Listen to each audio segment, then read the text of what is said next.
So, hey, let's talk about pots. We are putting up some shelves where we will place on each shelf one pot, which is a first pot.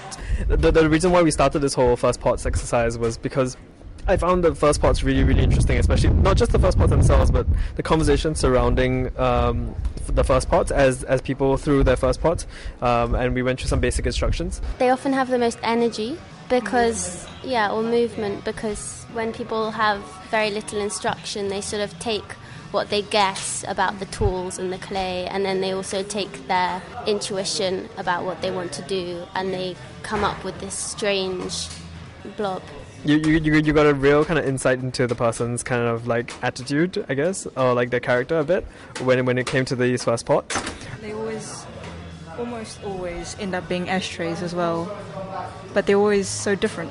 Everyone's first pot's always so different, which is what makes it really nice to see. Following up from what we were doing at the place where no one goes, where everyone gave throwing a pot a go. We thought Amy, Joy, and I thought it would be really interesting if we could bring the pots back to school after they've been fired, and let everyone who made the pots, reconnect with their pots. And so now we have a collection of 42 pots, and we want to show them.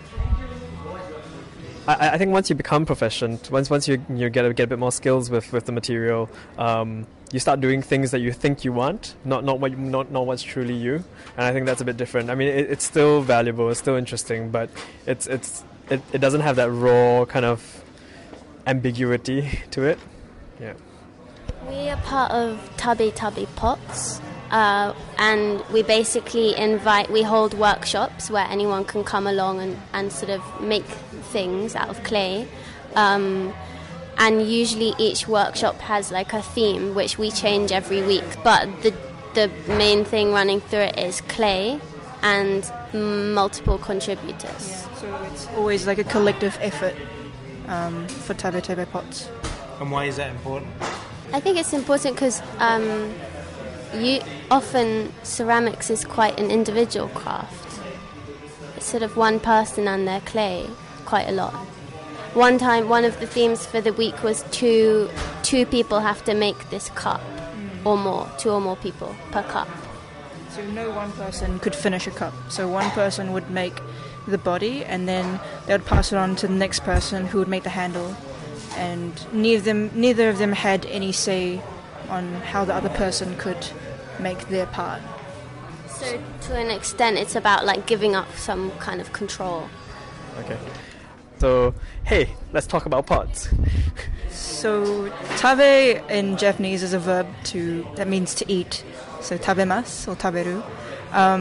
And, like, I guess a lot of us in TalkaboutPOTS have a route to food. To eat, yeah. Okay. So, hey, let's talk about pots. I think only through us talking, for us being here and talking about it, yeah. I don't think there'll be anything on the wall.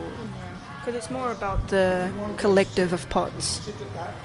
And really highlighting people's first pots, not really like us. Because I don't think any of us have our first pots up here. It's more focusing on the other people and what they've made. Okay. So, hey, let's talk about pots. Well, we'll be here all day on Friday, telling people what's going on, offering people stickers, and maybe talking to them about pots and tabe. Sticker where you will, but not on the wall. Yeah. Okay. So, hey, let's talk about pots. The poster says, hey, let's talk about pots.